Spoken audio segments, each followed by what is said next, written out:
we're somewhere beneath the streets of London right now. Yeah, in some sort of medieval torture chamber. It was an overflow prison for women and children in the 1600s. How does it make you feel? Like, does it bring back a little memory of the film or the shooting process? Or? Well, I mean, there's the feeling of incarceration down here, and being oppressed. I don't know, I'm attracted to it. It inspires me, it's evocative. You know, if someone unfairly throws you in a jail and locks you in a cage or incarcerates you in some way, whether it's metaphorical or a physical jail, it makes you want to get out. It makes you want to fight for your freedom. So I'm attracted to that. Yes, and so it makes oppression very real as well, right? Well, oppression is real, and it's around us every day, but it's insidious. We have, you know, really obvious forms of oppression, which we experience in everyday life. Not all of us, some of us to lesser and greater degrees, but any kind of discrimination or separation, judgment, injustice is going to make a person feel incarcerated or imprisoned. And that goes on every day, all day, and we do it to ourselves as well. We limit ourselves, we imprison ourselves with our thinking, with our narrow-minded thinking, whether it's towards our own personal point of view or the way we treat ourselves or the way we treat other people. I like this idea that you're attracted to the fight. Have you always been attracted to the fight? When did that begin? When did the fight in you begin? Well, the fight begins when you're a child, doesn't it? I grew up in Detroit, Pontiac, mostly black neighborhoods, and then during the race riots, our family moved to a suburb, a white suburb. Do you remember that day? Which day? With the houses burning? Was the house burning? There were houses burning, not my house, right. But there were houses burning on the street. I remember that. But I remember moving to a different environment and feeling out of place. That was the first time I felt out of place, because I also went to a school that was white, middle class. Suddenly I lived in a white, middle class suburb, and I suddenly became aware of the differences of people. And I just became aware of how conforming was important. Right. Being like everyone else was important. Dressing like everyone else was important.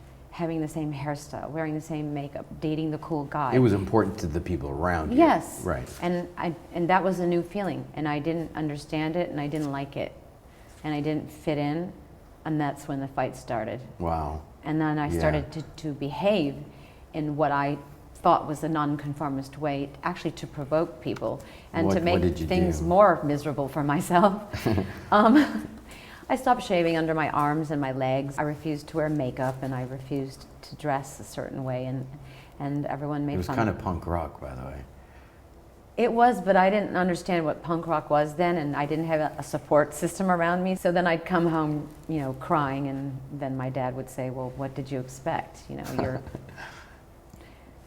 going out of your way to be different, and people are making fun of you for being different, and so now you have to pay the piper."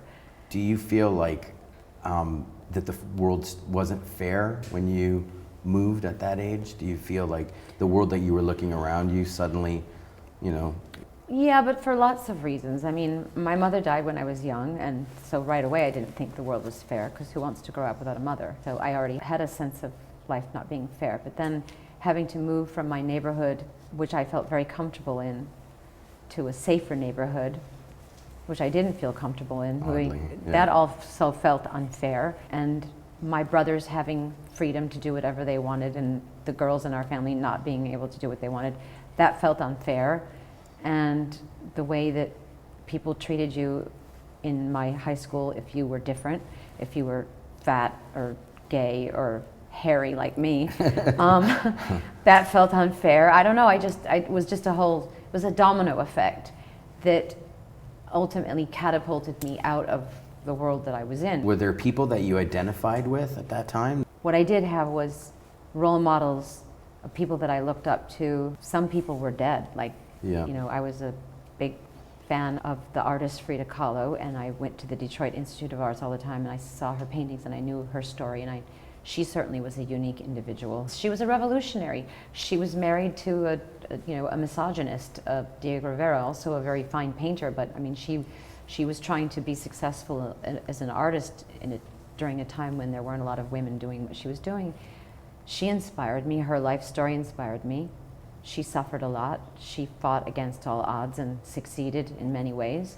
Then there was the dancer Martha Graham. You know, her and Isadora Duncan changed the world of dance by taking women out of point shoes and corsets and freeing up expression, right? Freeing the body.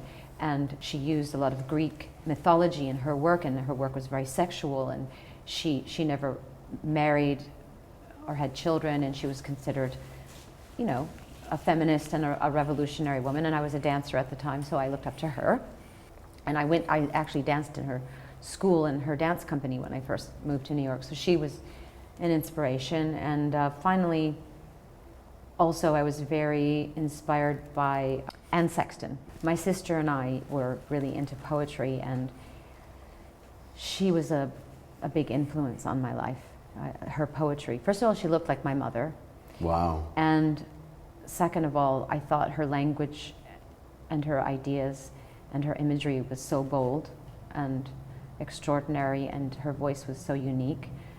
She did end up committing suicide, but I think she fought against a lot of oppression and felt incarcerated by the world that she was in, the 50s. Right. She was married, she was a housewife, her husband was the writer, and she was meant to stay home and raise the children, and she started taking writing courses at a university, and everyone heard her voice and encouraged her to be who she was.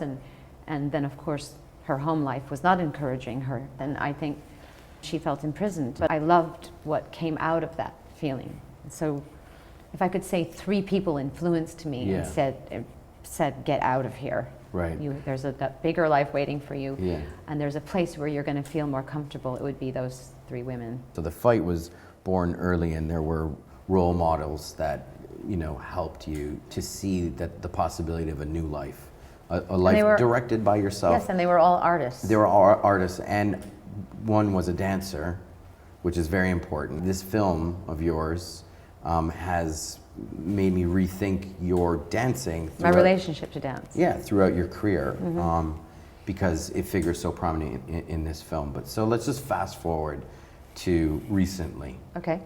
And I would love to know, like, what was this absolute moment that you wanted to make this statement, and you wanted to make something that it's not a music video, it's not in support of A product or your career as we know it, but it's like an honest statement of how you see the world and your role in it. Right. Well, I can't say the exact moment I wanted to make the film, but I can tell you that there were moments along the way that started to make me feel that I needed to make a statement, that I needed to say something about what I was witnessing. I think it started very specifically when my tour started. On this last tour, I started to notice things, and it was an amalgamation and an overabundance of things that were not nice, things that were not good, things that were signs that I felt like I should be paying attention to.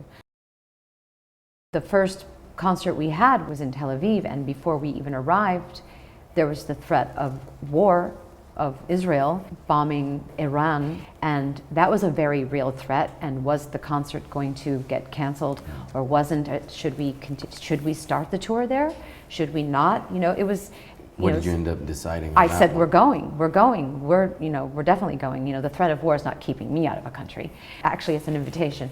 So, well, the fight. Exactly, the fight. It's a reoccurring theme. And then, of course, one had to examine what was going on in Iran, and it's frightening what's going on in Iran. A large part of my fan base is gay, and it's a crime punishable by death to be gay in Iran. And so that was something that was going through my mind, and you know, what can I do about this? Do you have fans in Iran that have reached out to you? Yes. What's that like? Do you engage with them? I don't engage with them personally, but I read what they have to say, and you know, I read what a lot of my fans who are being put in prison for being gay, not just in Iran but around the world. It breaks my heart, and the idea that a person would be killed for who they love is it's something I can't, I could start crying if I think about it. So let's not go down that road. A lot of times I would do sound checks and I would talk to the fans and I would ask them questions.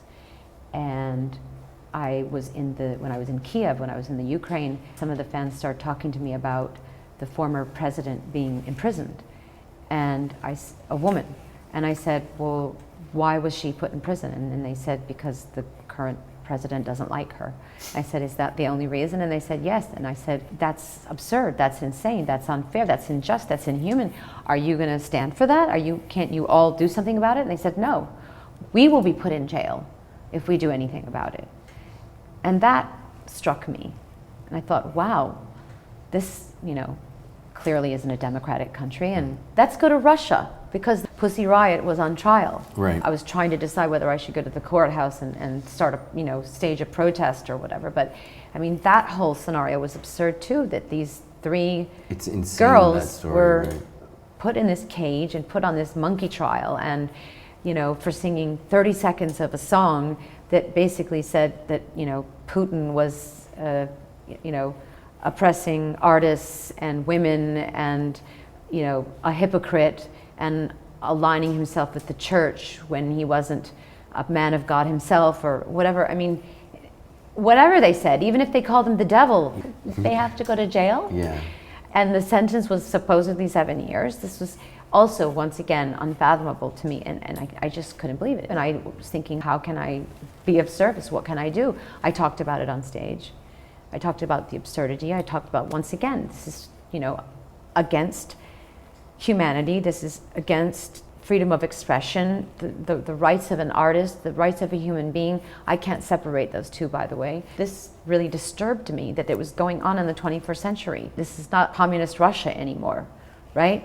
The Cold War is over. It's a different kind of Russia, but it's not. It's a scary right, kind of Russia. Russia. It's continuingly and scary. Did the government or authorities in Russia engage with you, or are they I believe I harassing received a death threat, and then I went to St. Petersburg, and I was told that if anyone showed any outward signs of being gay at my concert, that they would be arrested. And these were police in St. Petersburg? Yes, and statements in the press, and I was told... Did you go on the offense? Did you? I went on stage and I spoke in defense of the gay community, and I spoke against the government for this absurd law or reaction or kind of discrimination. And I was told that there were 87 arrests made that evening, and I was also sued for $1 million for making that statement.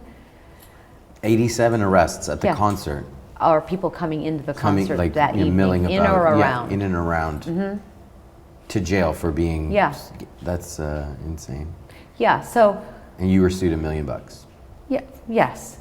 So then another situation occurred where I was in France, and in my concert I have a song called Nobody Knows Me, and it's a video piece, and it's about how we don't really take the time to get to know one another, and because we don't take the time to get to know one another, we make all our decisions based on fear. And when we make our decisions based on fear, that's when we give birth to any kind of phobia, bigotry, hatred, discrimination, intolerance. So there was a flash cut of Marie Le Pen. She had been running in the previous election. She and her father are very far right. One might call them fascists. I, in fact, would myself, and I believe I would be telling you the truth. I had, for one split second, a cutout of her face with a upside-down swastika on her forehead. That is a symbol of fascism, even though, ironically, it was once a symbol of unity in India that Hitler hijacked and turned into something else. But because I showed her face with that symbol, she also threatened to sue me. She'd heard about it at a concert previous, and she said, if you show this when you come to France, I will sue you. But I showed it anyways, because I thought, wait a minute, I'm an artist. I can say what I want to say. Freedom of expression, this is my fight, Again, okay? the fight. It's the fight. So that happened, and then I had a smaller show at a theater called the Olympia, which is one of my favorite theaters in the whole world. It's a place that Edith Piaf made famous and other French singers in the early part of the 20th century. And it's a beautiful, beautiful theater. And I started making this speech about fascism, about freedom of expression, about how ironic is it that artists, African Americans, used to escape America before the civil rights movement to come to France, right, to express themselves, yeah, to be free, to be artists. And here we are, cut to how many years later? You're no longer welcome in France if you're Muslim, if you're Jewish, if you're anything but a white French person. And people started booing me when I said that. Wow. But it wasn't like the fans around me. It was coming right far in the back.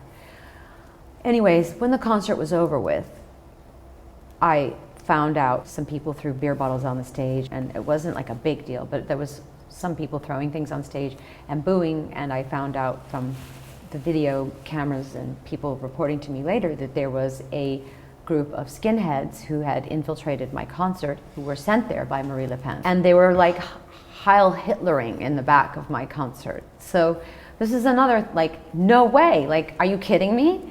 Like, what's going on? Right. So every night I had a tattoo, not every night, because it lasted several days. So after 3 days of vigorous scrubbing in the shower, I could change my tattoo to another statement I would want to make, or I would keep it if I wanted to continue to make that statement. Okay. Because at a certain point in the show, I stripped down to my underwear, and you could see the tattoo across my back. So the shooting of Malala was a big thing for me too. Right. A real big thing for me. That a girl would be shot for wanting to go to school. Right. That was her crime. That she wrote a blog about the importance of education for girls. That was another real bug up my ass, and that kept me going like crazy through the whole part of my European tour. You know, I spoke out a lot on her behalf and had her name tattooed on my back for a long time. So it got to the point where every time I was on stage, there was something going on in that city and I had to talk about it. Right. And implore the audience, my audience, because I'm imagining that people who come to my concerts are fairly open-minded individuals who don't think in a narrow-minded way, and imploring them to take my message out into the world of treating human beings with dignity and respect, no matter who they are, no matter what they believe in, no matter what their sexual preferences or their religious beliefs, et cetera, et cetera. So these things are all playing in my mind like a tape cassette over and over again. I'm going from city to city going, okay, this world is changing very rapidly, and maybe it's always been like this, but it's like time, space, and motion is like speeding everything up, and it's all coming. I feel like the walls were caving in on me, and so I was feeling not only that I was being oppressed or censored as an artist, but also as a human being, and also the rights of other human beings very visibly, whether you were gay or you were Muslim or whatever, and I couldn't not pay attention to it. I can't just get on stage and do my show and go back to my hotel room and, you know, have my cup of tea and go to bed. It just wasn't going to work for me. But then that moment came when you decided that you wanted to do something. I'm getting there. Don't rush me, okay? I won't. Then I come to America, okay? Yeah. It was pre-election. It was Romney versus Obama, and then of course you know, it looked kind of scary there for a minute, didn't you think? It definitely looked scary. And well, it depends what side you're on, but yes. Well, it looked like he was going to lose. But even people like open-minded, liberal-minded people that I knew were thinking of voting for Romney, and I was like, are you kidding me? So then that was like the new part of my fight. Right. And then I realized, you know, while I was in America, the land of the free and the home of the brave, that I felt a lot of complacency. With the freedoms people have? Or and I didn't get this real feeling from people in the audiences that they were going to go out and vote, that they were going to take charge of their future, that they knew that they were in charge of their destiny, but they actually weren't going to do anything about it. So then that was a new fight. Like, okay, because now we have freedom, but no one's doing anything about it because they don't need to, because they don't feel inspired, because they are. Do you think part of the problem is that a lot of your American audiences aren't as connected to those things that you describe seeing all over the world? I think It's because when you can have whatever you want, you forget how lucky you are, and that you forget that it's not, you take it for granted, and you stop fighting for it, you stop caring about it. And so when elections come around, you're not inspired.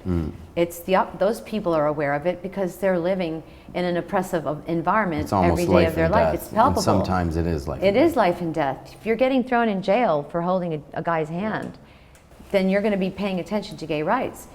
You know, if you're not allowed to vote for who you want to vote for, then you're going to care about democracy. Here I am saying I'm so lucky that I'm from this country, and if you lived in my country, and then I'm in my country, and no one's doing anything about anything.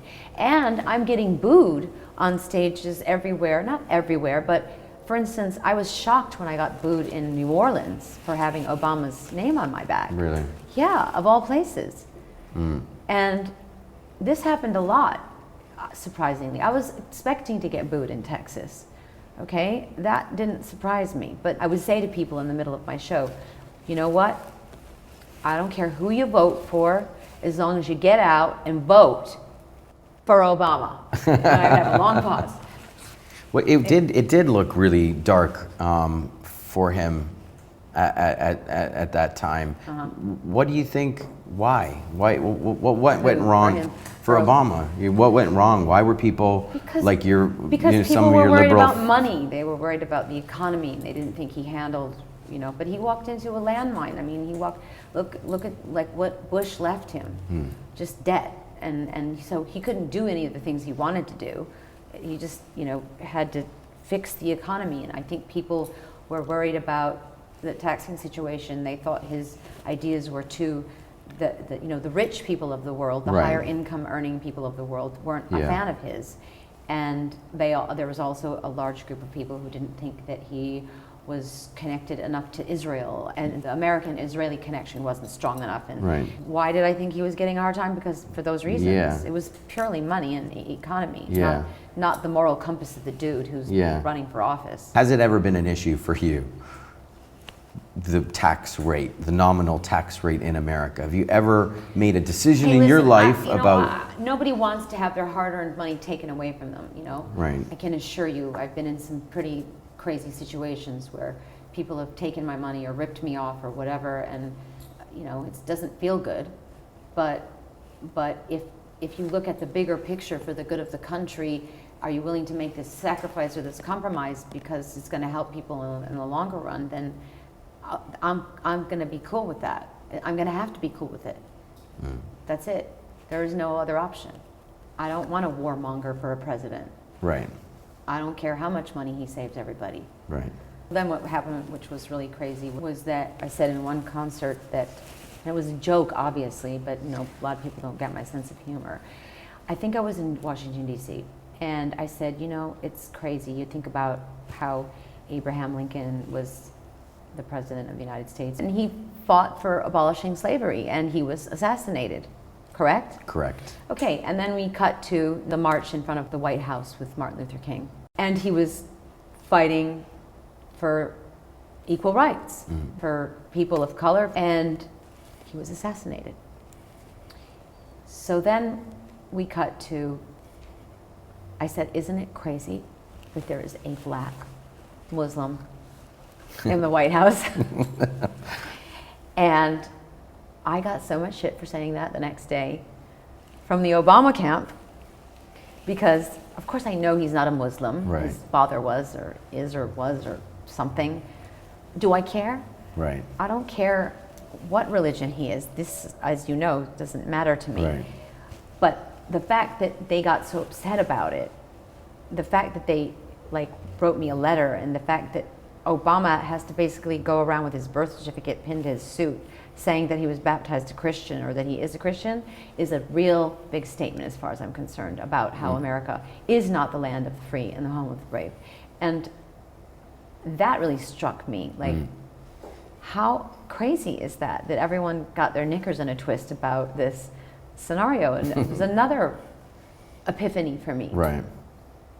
That the guy I was sticking up for got mad at me. Yeah. For sticking up for him, essentially.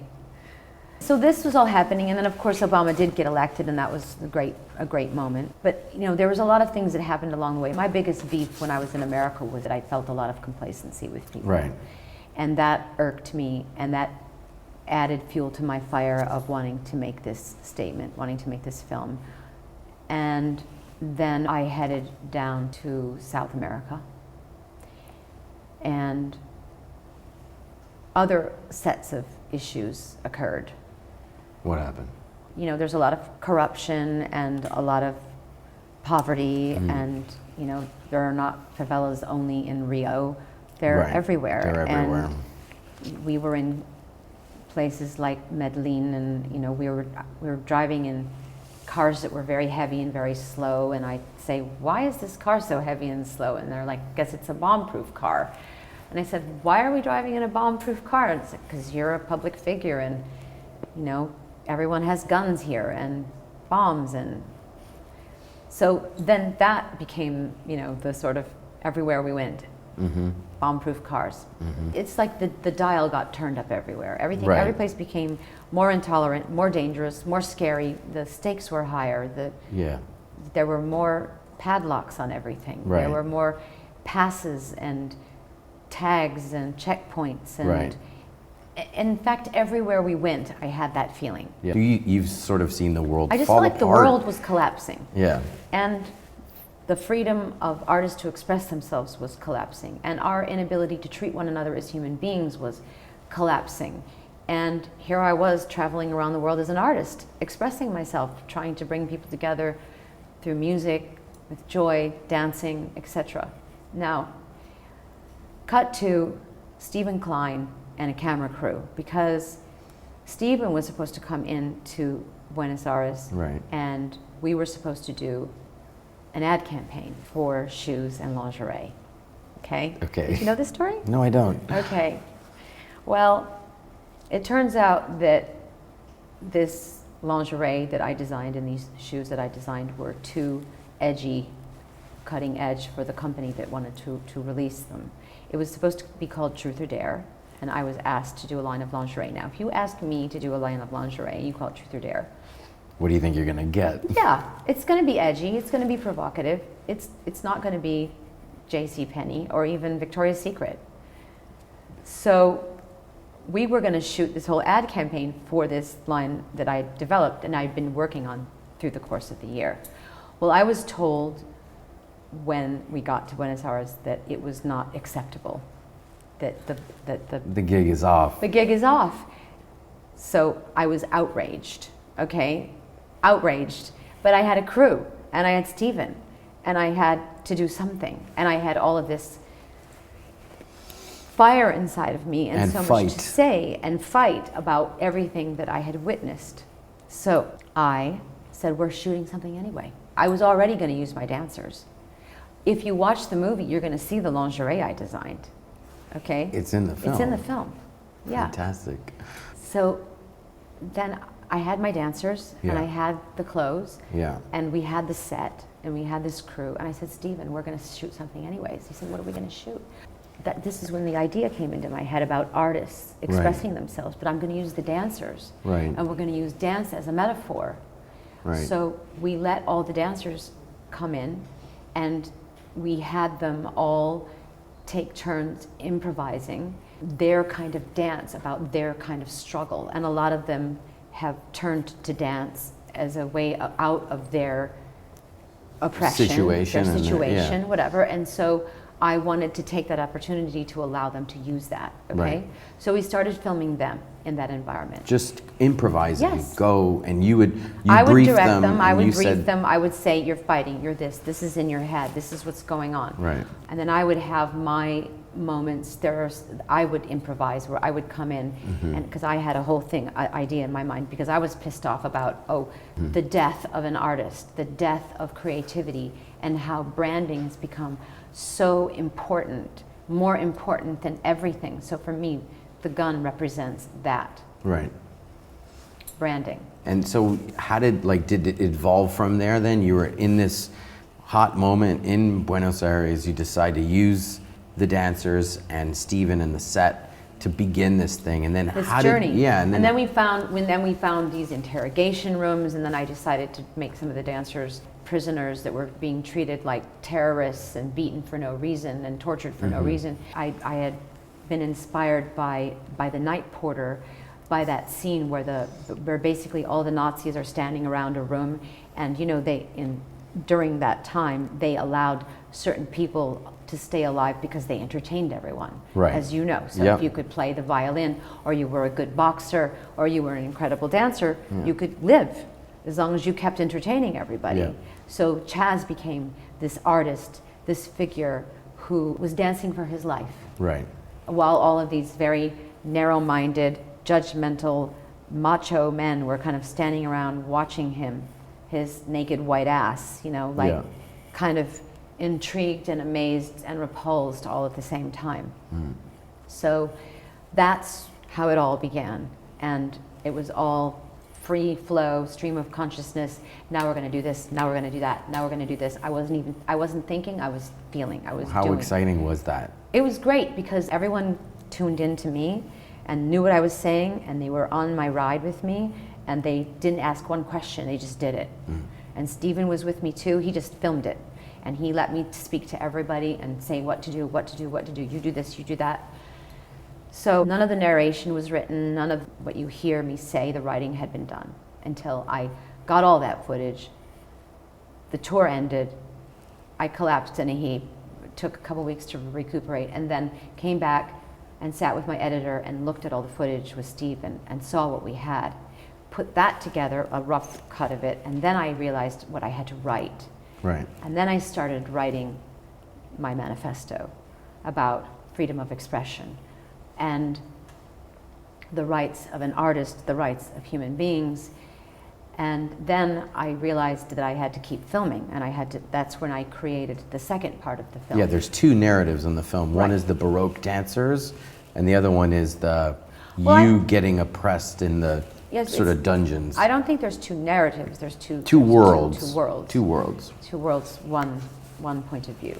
And so then we created the jail, the prison, where I am incarcerated for having that point of view that I had, that we filmed previously in the Baroque room. And that was a metaphor for the artist being locked up, the human being locked up, the soul being sentenced, the soulfulness of all human beings being oppressed, the rights of all human beings. I can't separate, as I said, the rights of an artist and the rights of a human being, because to me they're one. So that was the second part of the filming, and I had written 3/4 of the narration by the time we filmed it. Then I wrote more once we filmed that, and then I decided to use some of my speeches that I'd made along the way in certain cities where crazy things were happening. I can't remember where they were all from, but they were always me imploring people to talk about this revolution that I wanted to start. So basically that's how it all came together, and I hope that I've given you some kind of an idea. Yeah, it's fascinating. How it began. Yeah, now that it exists and it lives, what's your hope with it? What do you want to do with the film, and what do you hope the film accomplishes? Well, first of all, I want to wake people up to a situation that, you know, maybe a lot of people already know exists. Certainly you know it exists. You're in the world of uncovering all the cover-ups, and you're in the world of picking up rocks and letting all the bugs come out and educating people and letting people know what's going on. And my job has always been about fighting for freedom.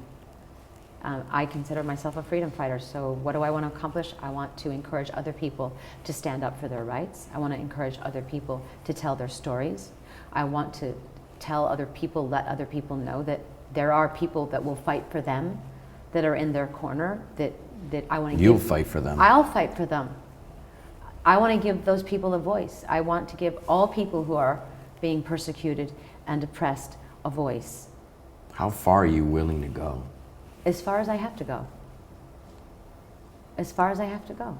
That's how far I'm willing to go. This is the most important thing in your life right now. Yes, it is. It absolutely is. That and the education and livelihood of my children. the most important thing in my life. So you're in this for real? Yes, yes I am. I want to invite other artists to make their own statements about what freedom means to them in any way, shape, or form they feel inspired to do so. I want to bring people's attention to people who have been marginalized, people who are being persecuted at this very moment in time. I want to fight for people. I want to fight for people's rights. I don't think a lot of artists feel like they have the freedom to express themselves anymore, to have an opinion, to speak out openly.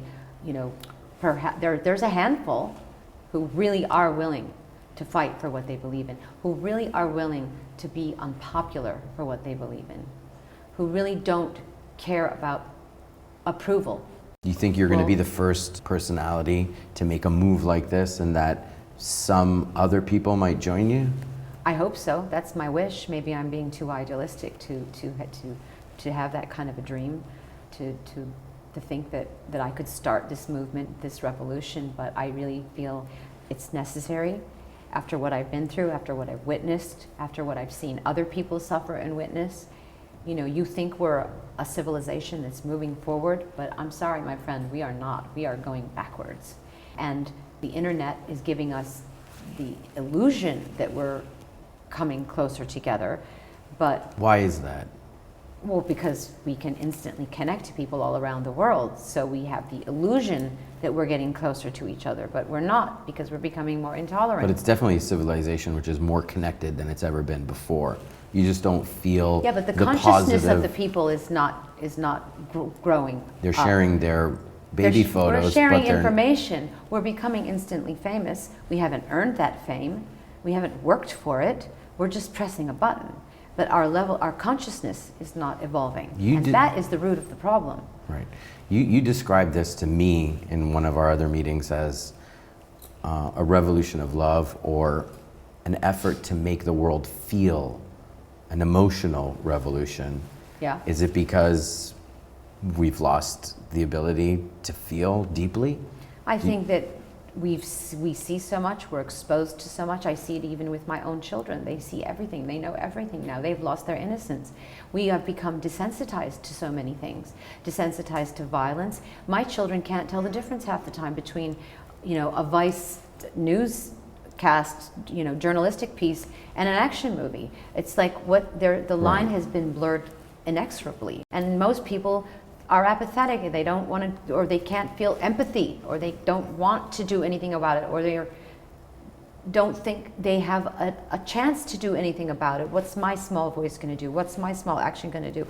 What could I possibly do to change this scenario, this situation? And I'm saying you can, and that's how we change. Drop by drop, inch by inch, one person adding up with another person. It is a fight that can be fought and won, but you know, a revolution has to happen, and we need role models, and we need people who are brave, and we need people to bring people together. And fight. And fight, yeah. Well, thank you. Thank you for fighting for so long, and thank you for making this film and putting it out into the world. My pleasure, and my pain.